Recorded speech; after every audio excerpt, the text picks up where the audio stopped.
Welcome to the England Rugby Pod.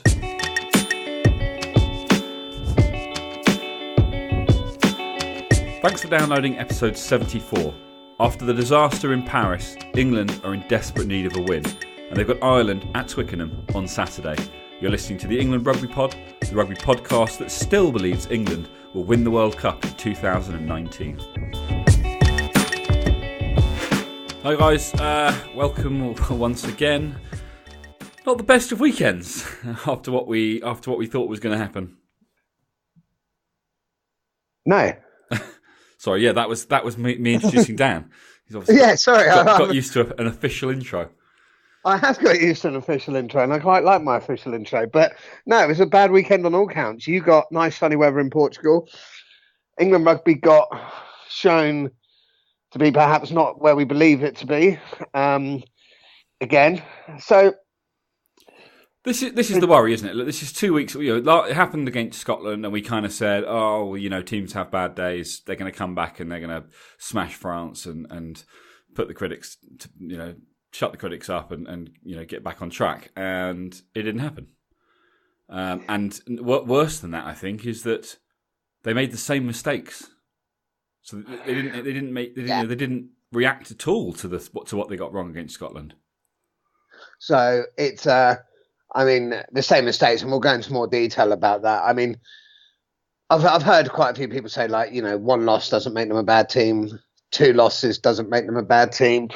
Does 3 losses make them a bad team? Well, it certainly doesn't. I think, yeah. I mean, look, we're here to be positive first and foremost. We still maintain that this team has the ability to get to that point where they can win the World Cup.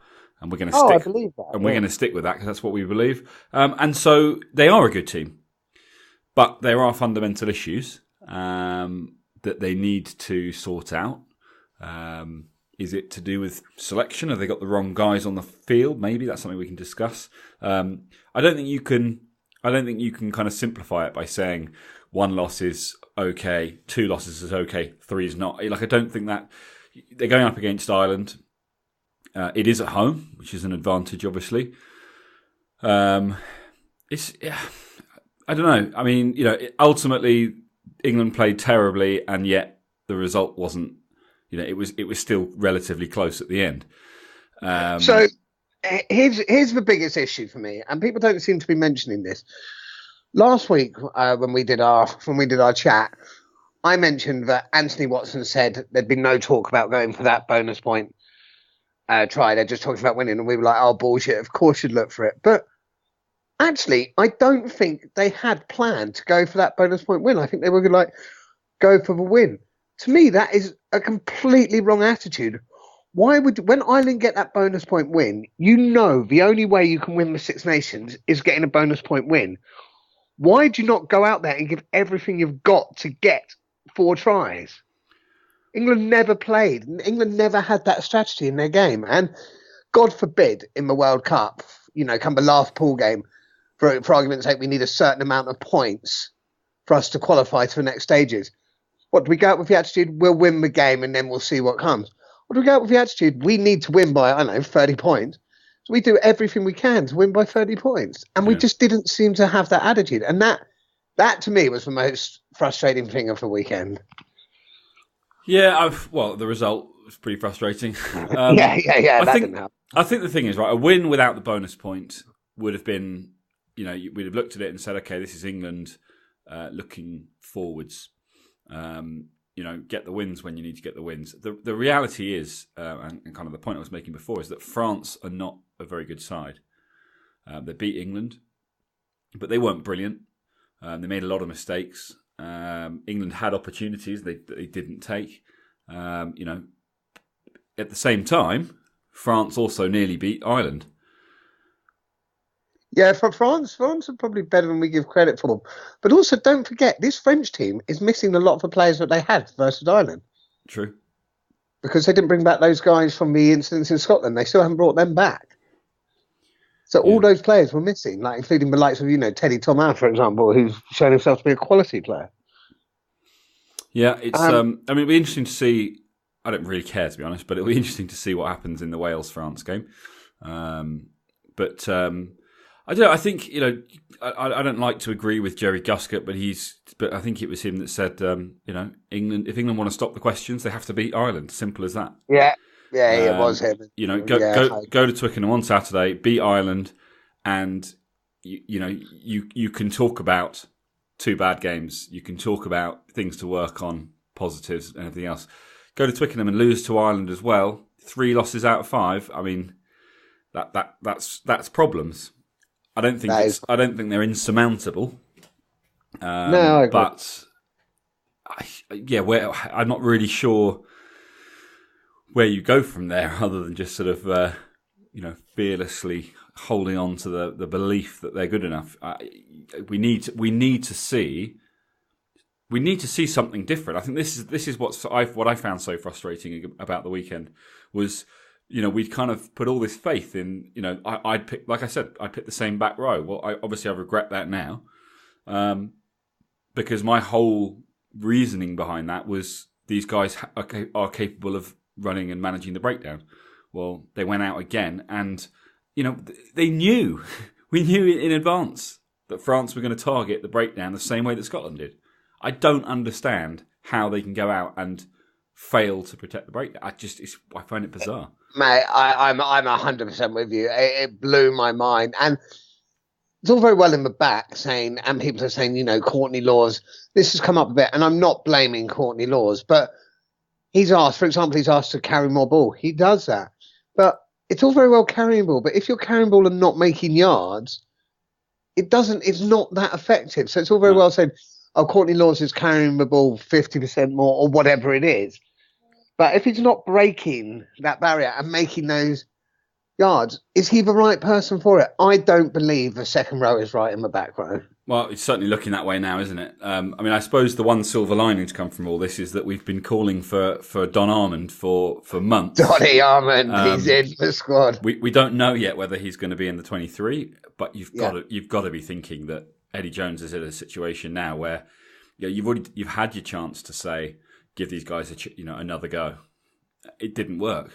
You have to change things up, and that seems to be Eddie Jones's whole ethos anyway. It's like, all positions are up for grabs, and if you're not performing, there's someone else who'll take it. So I can't see him leaving Don Armand out now, because you've got to bring in someone different. Forget previously he was like, I have a set way I want people to come in and play, and Don Armand doesn't fit with that model, and we were saying, oh, fair enough, I kind of understand that, but it seems now, well, whatever that way is doesn't work. You've got to try something new. So I'd like to see him. I think we will. I also think a lot of criticism has come on the backs. George Ford is a prime example. He's been very quiet, but you can't do anything really without quick ball.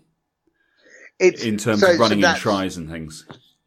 So that's very true, and I do agree with that. Like, without quick ball, it makes the job so much harder. But you also have to you can't have a game plan based purely upon getting quick ball. You have to have an option for, look, if we're not getting quick ball, we must also, if we're not getting quick ball, we're not getting quick ball. How are we going to create these opportunities? And England didn't have that answer.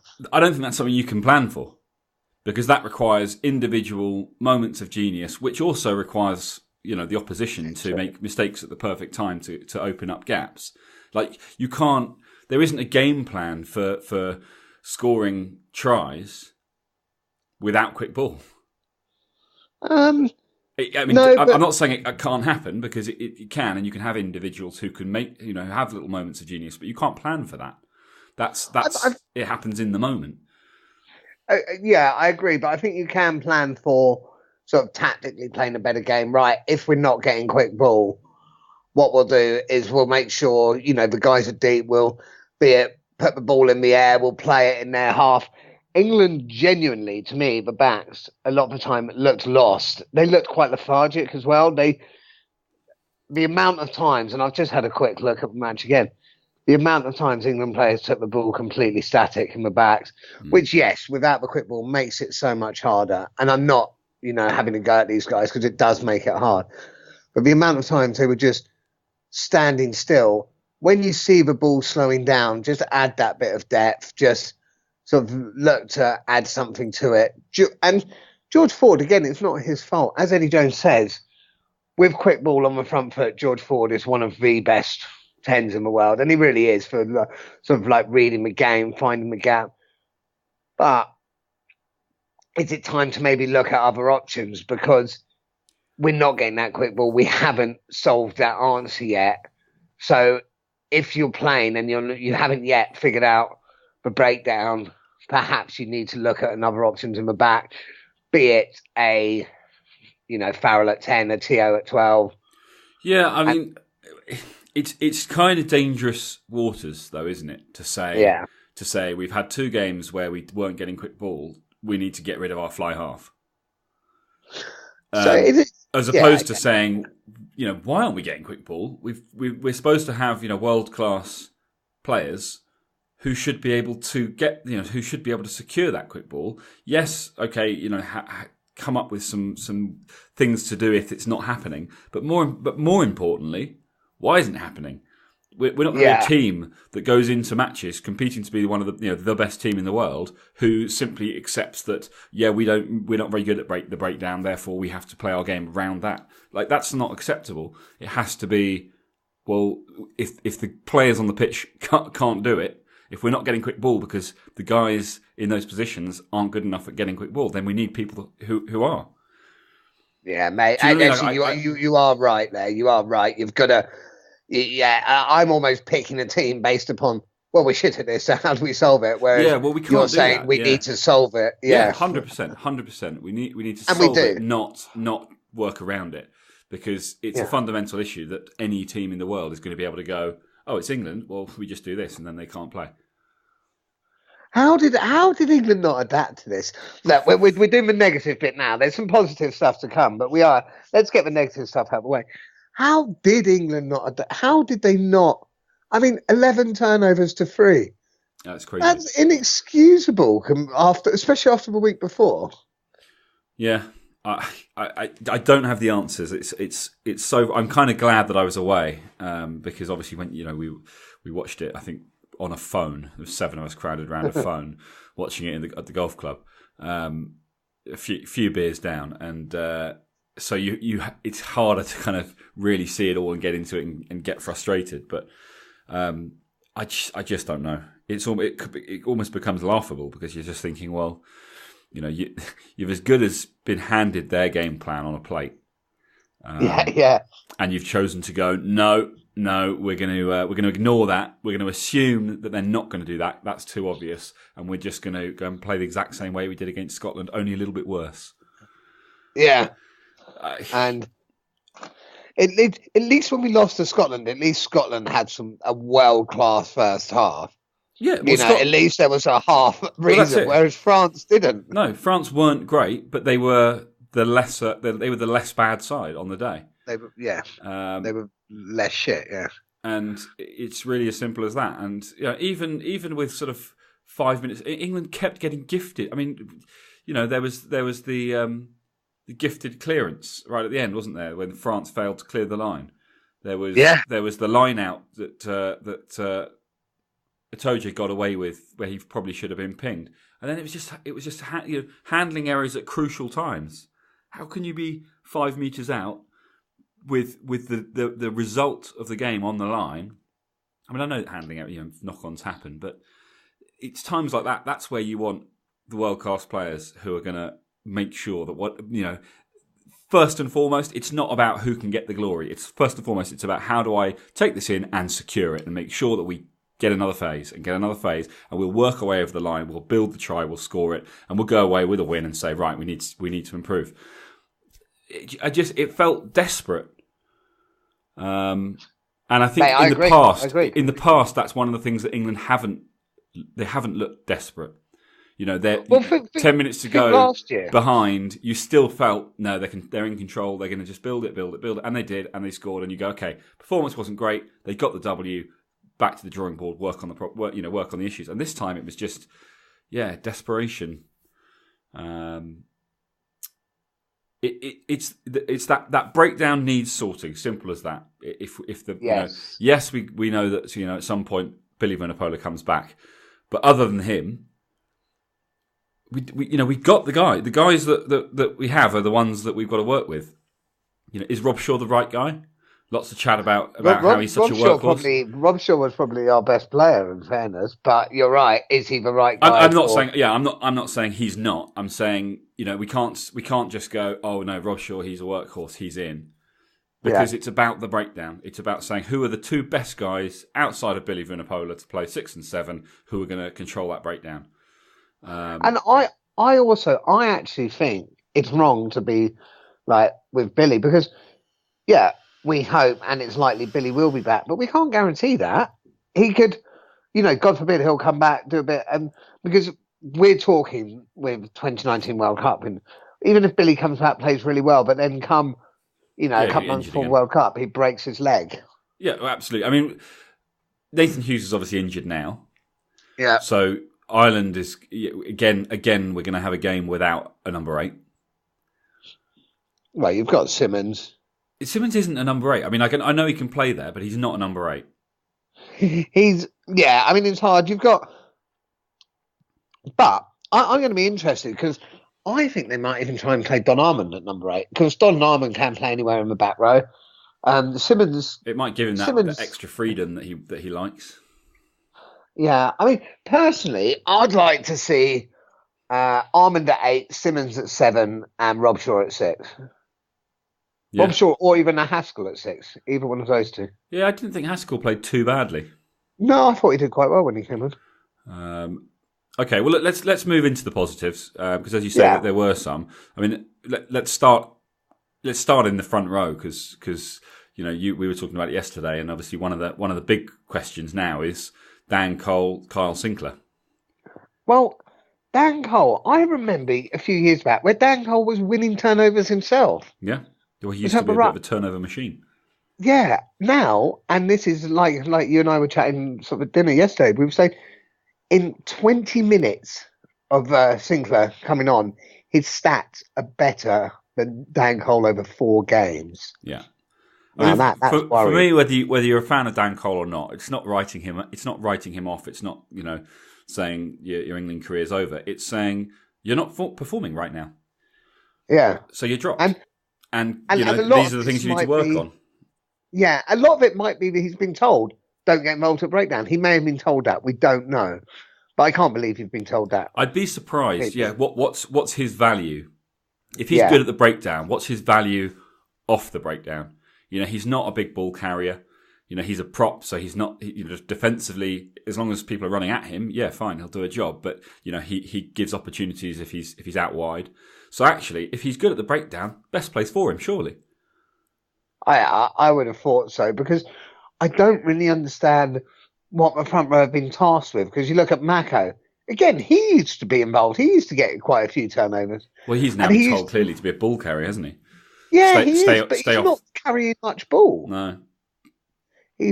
And like we say, we move to positives. One thing, and this is sort of front row included everywhere, one thing Eddie said that I do actually quite like is he said there's been some cracks, and I can't remember his exact phrasing, but it's something like, now we've taken a sledgehammer to those cracks, they're obvious, we can work on them. But he also said that I will now know who are the right people I can take to win me the World Cup, the way that people react now. And I actually quite like that. Yeah. Because in adversity, it's the time to see who the people are gonna stand up to it. So that to me is a positive. Yeah, actually there were some cracks. When you're winning, it's very hard to highlight them. It's very hard to even give them time of day because it's like, well, yeah, this may be a problem, but we're still winning. So how much of a problem is it? Well, exactly, and now we're not winning, so actually it is a problem that needs to be dealt with. I agree. I mean, look, there's no other way to look at it. We've lost twice in a row. We've got a massive game on Saturday from a pride point of view, and to show that there's something that they can do. Whatever happens, there's a lot to work on, but they need to take something out of that game. So. Yeah, a win is essential on Saturday. What was I going to say? I've just lost my train of thought. You're going, okay, talk me through your team. Talk me through your Saturday. No, sorry. So I was going to say to you, Does England lack leadership, and how did Jamie George play? England do lack leadership, yeah. Is Hartley? It's necessary then to have Hartley back in, isn't it? I think so. So Jamie George coming off the bench is the right call for you? I think so, yeah. Yeah. I mean, I didn't think that he made, a huge impact over what Dylan Hartley would have done or what Dylan Hartley's been doing. Yeah, no, I agree. So I think that's and is Jamie George the right man, or is Cowan Dickey? No, I think Jamie George is the right man. I do think Jamie George is a quality player, and I still think he's the best hooker in England, purely on performance-wise. But I think Dylan's leadership does add value that has been underestimated previously. Exactly, I think this just highlights all the sort of the doubters. It highlights to them the importance that he has in kind of keeping them together. And I mean, I know that he was involved in the Scotland game, but he was. Yeah, he was, wasn't he? Well, who? Hartley was. Yes, yeah. So I know he was involved in a loss, but I think he's an important part of that England side. Okay, so yeah, my front row is Hartley in the middle. Get the captain back, and then I think it probably still Mako, but I think Kyle Sinclair in for Dan Cole. I would actually drop Dan Cole. I don't know who the is it Harry Williams is the other replacement? Yeah, I think Harry Williams might be. Harry Williams. So I think I'd start Kyle Sinclair and have Harry Williams on the bench. Yeah. And then Mako and Marler on the bench the other side. Well, hang on, no, because you've got Mako starting, so Marler. Yeah, Mako started, Marler on Mako the bench, with Marler on the bench. Yeah. Second row, probably keep it the same. Yeah, I think so. And probably have Laws on the bench as a second row. Yeah, I'd agree with that. Rather than getting rid of him, and then back row. I think I'd have to agree with what you said. But just as much as anything else, I don't think they have many options at the moment. Oh, saying what we're talking about, Laws is injured, isn't he? Oh yeah. Laws is injured anyway, so Cruz is the cover. Yeah, Cruz is cover at second row. Yeah, back row. Yeah, like I say, Armand at 8, Simmons at 7, Rob Shaw at 6 with Haskell on the bench. I think I'd go. Yeah, no, I agree with that. So that's our starting forwards and their finishers. And then, so Ben Youngs is playing again. Someone was saying to me over the weekend. No, okay. I don't think he. No. I didn't think he was, but that's what I was. No, I didn't think he was. That's what I was told. But my understanding is Ben Youngs isn't available for the Ireland match. Fine. Okay. So in which case, let's work on that basis. No changes there then. So I would actually change that up, not because I would start with Wigglesworth. Not because I think he's a better player than Danny Care, but I think the way England are playing at the moment, there is a bit of a tactical kicking game going on. And Wigglesworth is a better tactical kicker than Danny Care. Overall, I think Danny Care is a better player. And I want to see Danny Care's impact off the bench. Again, Danny Care's almost like, he's been punished for being so good at being a finisher. But I would like to see that, actually. Sorry, you keep talking. I'm just reading something about Ben Youngs. Oh, okay, reading about that. Yeah, so my thought process on this is that Wigglesworth can play a tight game against Ireland, which we'll need to, especially with their halfbacks. You look at Murray and Sexton, who are probably the best halfback combination in world rugby at the moment. But I think I'd start Wigglesworth, have him doing those tactical kicks. We're playing the possession, we're playing the territory, and then at the end, bring on Danny Care to add that va-va-boom, as Terry Henry would say. Yeah, I kind of feel sorry for Danny Care because I think we've talked about it already, but the speed of ball has just meant he hasn't been able to do what he can do from the beginning, and quick starts are important for England. But yeah, I guess I agree with you. I mean, the principle is sound. So yeah, happy with that. And then it's a difficult one. I kind of feel like it's a mistake to drop George Ford because I don't think it's on him. But equally, I get I get the theory behind mixing it up a bit and having Farrell move to 10 and having Tio and JJ in the centres. I'd like to say it's not so much that I think Ford deserves to be dropped, but we haven't looked at this other possibility, and I think at some point we do need to look at it. See, and I think now's as good a time as ever. The trouble is, as you've said, as Eddie Jones has said, right? George Ford, world class with quick ball. Yeah. Yeah. England are looking to solve an issue that they have, and that's the ability to get quick ball. So if we make the call, and I'm not saying that Farrell can't do it, obviously he can, but with Farrell at 10, you haven't got Farrell at 12. So if the quick ball starts coming because England have solved their problem, or the guys step up, Don Armand makes a huge difference, whatever it might be, then you don't have what we know is the kind of the key to just and two ball players the game. 10, 12, so I would be inclined to stick with the backs as they were for France.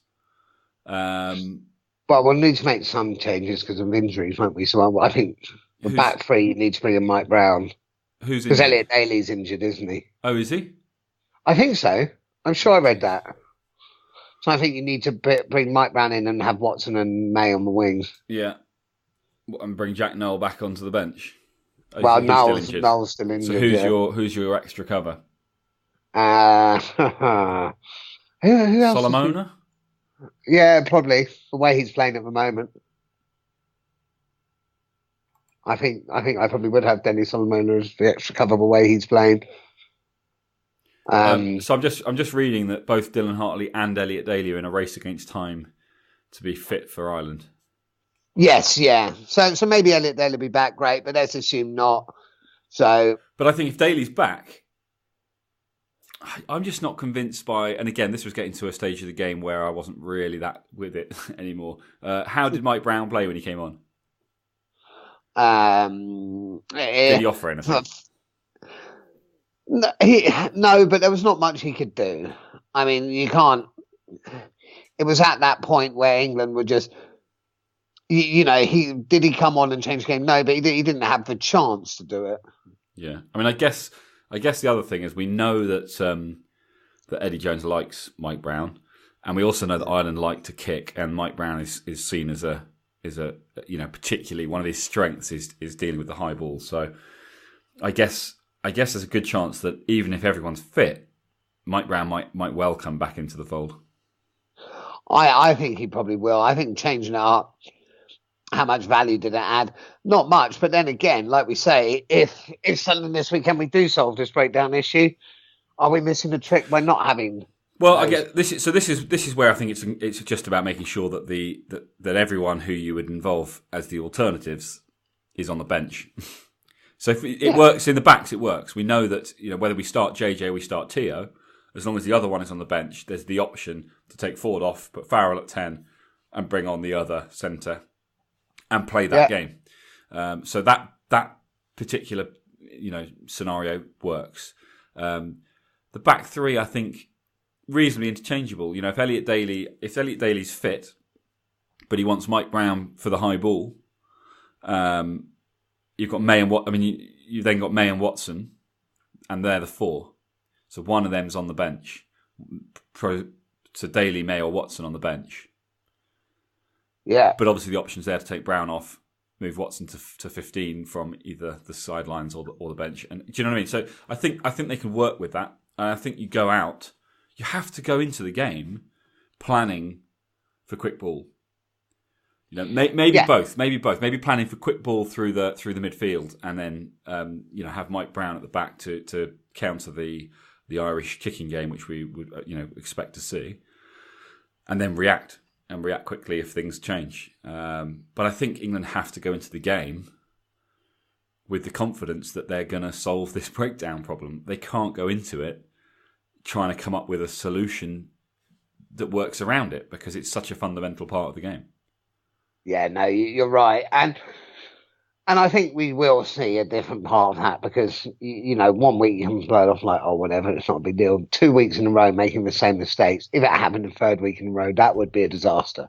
Yeah, it would be. But I guess at the same time, it's almost essential that these guys are made to go and solve the problem. Do you know what I mean? Like it's not about I'll give them a chance to show that it was a one-off. This is now you have to go and show that it was a two-off because you guys are supposed to be the elite players in England. And if you can't solve this now, then serious shake-ups required, which is the last thing we want with less than 18 months to go until the World Cup. It is the last thing we want. And another thing is I've heard sort of Eddie Jones saying again, and one thing that I think is a real positive, you look at the team, you look at the players, they are good players. Oh, yeah. We do have a great team. They've not suddenly become a bad team overnight. They're a good side. They've lost the Six Nations, which is obviously disappointing. The next big challenge is New Zealand in the autumn. I know we're in South Africa. I'll tell you the next big challenge is Ireland. Well, yes, obviously, but in terms of time to regroup, they need to go out and put in a performance against Ireland. But I almost feel like that's more about salvaging some kind of pride and just getting the country back behind them again. Because I think a lot of people are quite disillusioned showing by we're still able to beat the best because Ireland are now number 2 in the world. Yeah, and so go out, beat them at Twickenham, and then say, right, lots of work to do. The next thing we've got is, I know it's South Africa, but the next important thing is New Zealand, and that's where, it doesn't matter. The Six Nations doesn't matter anymore. If England can go out and beat New Zealand with a performance, then everything's back on track again. And everyone's talking about England to win the World Cup again. I wonder when the last time was New Zealand lost 2 games in a row. I don't have the answer. I'd love to know that. So if anyone does have the answer out there, let us know. At England Rugby Pod on Twitter. Twitterbook. On Twitterbook. So any other? I don't think there's any other major changes that we'd expect to see on Thursday. But I don't know because he's got Nick Ashekwe in the wider squad. He's got Nathan Earl in the wider squad. So he's got obviously Solomona in the wider squad. So he is looking at other options. I mean, I guess part of that's covering for Daly not being available. Is he looking at any of the back three, or and saying potentially? You're not the guy for me at the moment. You've got to go and work on stuff. I don't know. Yeah, it's hard to know. And actually, I think following the Six Nations, when we do a sort of Six Nations review, as we undoubtedly will, these are things we need to look at. We need to look at, are the selection, have there been some selection issues, in our mind? Because I personally believe there have been. I personally do believe that it's ridiculous that Don Armand hasn't been involved till now. He's got a massive opportunity because if he comes out and absolutely he has, but he's also got massive pressure. If he comes out and has an okay game, it's very easy for Eddie Jones to turn around and be like, well, he's added nothing, based on one game, he's added nothing that someone else couldn't. Whereas, but that's what international rugby is all about, isn't it? We want to be the best team in the world. It's all pressure. The important thing here is that he's been given an opportunity where he wasn't getting one before. At a time where there were real issues in the England camp, and he has an opportunity not to just have a good game and get a pat on the back, but to claim a shirt. Yeah, and that's very true. That's what he's got to go and do. But I think the issue, the wider problem for him is that he's, as you say, probably going to end up playing at number 8, which is not going to be the position that he's been looked at for England as a general rule. And the same was the case for Sam Simmons. He should be looking for the 7 shirt or the 6 shirt, whichever one he is. But he's obviously been playing at 8 because we've got problems at 8. Yes, we do it. We do it at the moment because of injuries. When we're looking at wider things, something I really want us to look at is the schedule that our players have been put under, both through club and country. To me, it seems insane how hard they've been training, how hard they've been pushed after a Lions tour where there was sort of 16 people involved or whatever. And, they've had no breaks. They're playing a load of Premiership rugby. it must be so draining on them. You look at things like the Island guys who played a lot less rugby. Look how fresh they look. Look how. Yeah. Whereas England, like I said, they do look lethargic in parts. And so is the South Africa tour. Is that maybe a place to say to some of them, guys, don't do anything this summer. Chill, like mentally as well as physically. You know, just chill. Go on holiday with your families. Just relax at home. Go on the PlayStation. Do whatever it is you guys do. And then coming into next year, coming into World Cup year, be ready to be absolutely firing. Well, we've got the autumn internationals before that. Yeah. So yes, he might rest players for the summer tour, but he's going to want his full strength side for New Zealand. Yeah, absolutely. So now I think it's the right time to rest him. Is come the summer tour. Oh, you mean next year, as in season, as opposed to actual, like not 2019? Yes, yeah, exactly. Yeah, no, I agree with you. I think it would be too much. There's definitely we tried to defend it before, saying they're professional guys at the top of their game and they're fine and they can handle it and everything else. But the injury count across all teams isn't great, and just lethargy. They just, as you say, they look tired on the pitch. And if that is the case, then they need to work on their fitness, but perhaps just take a bit off the rest of it. As I think Eddie Jones said, he's got 20%. He wants 20% more in terms of fitness, or 40% more in terms of fitness, or something ridiculous. Well, he also said that England were only off their game by less than 2%, which Did he say that after France or before? After France. Really? And that is terrifying. Yeah, he did. Yeah. I mean, I guess he's implying that 2% would get rid of all the errors, and it'd be a very different side. I mean, look, they're looking at things in a very different way to us. They have a lot more information to analyse things. So maybe there are far more positives in England's performances than we've identified. I just hope that they convert those into points, not and tries and into a performance that we as the fans recognise come Saturday, just so that we can go away from this Six Nations going, yeah, it's a bit shit that we didn't win it, but we're confident again, because I think it will be really disappointing. I think I don't think I know to walk away from it going, we came into this thinking Grand Slam and we've lost 3 out of 5. Oh God, that would be, last time we did that was 2006. I mean, that would be bad. We did then make the World Cup final in 2007. Yeah, that was one of the biggest flukes ever. Whereas fine, however you get to World Cup final, you get there. But I'd like us to get there and be expected to get there. Yes, agreed. But look, here's the thing: I still 100% believe we're going to win the World Cup. I still 100% believe we've got the players to do it, and I still 100% believe Eddie Jones is the right man. 100%. Take us there. Is anyone currently questioning Eddie Jones?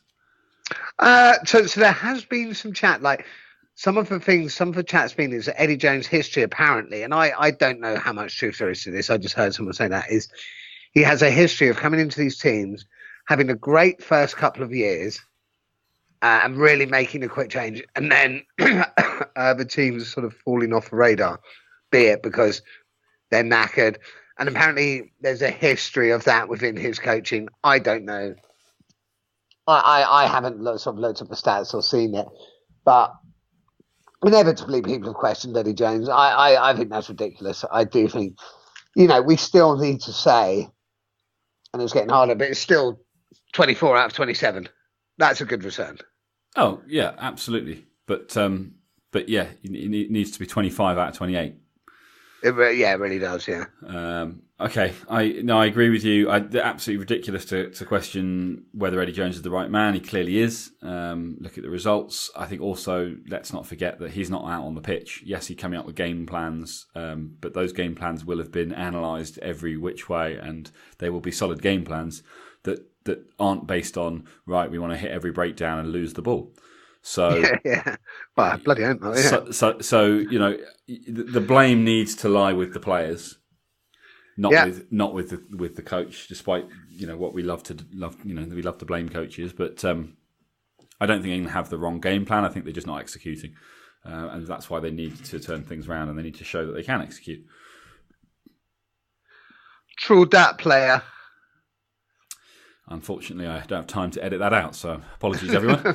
Well, on that cheery note, are we going to come back on Thursday after the team's announced? Or Oh yeah. Oh, actually, are we going to come back Thursday after the team's announced? No, probably not, because obviously that's tomorrow. Obviously, we're watching it together at yours on the weekend, and we'll do a full match day analysis on Saturday. Yeah, well, maybe we'll get something out a bit earlier than not. Well, it won't be earlier, but maybe we'll start our recording a little bit earlier, and we can talk through some of the other stuff that's going on, because there'll be a game before the England game, and as you say, we're watching the thriller.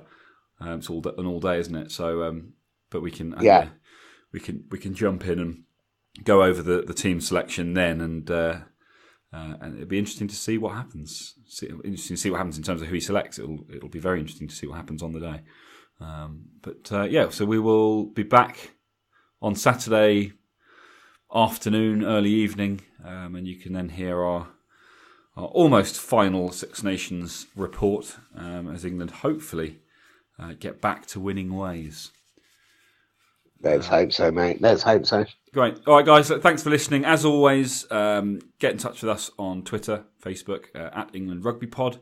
The website www.englandrugbypod.com, and spread the love.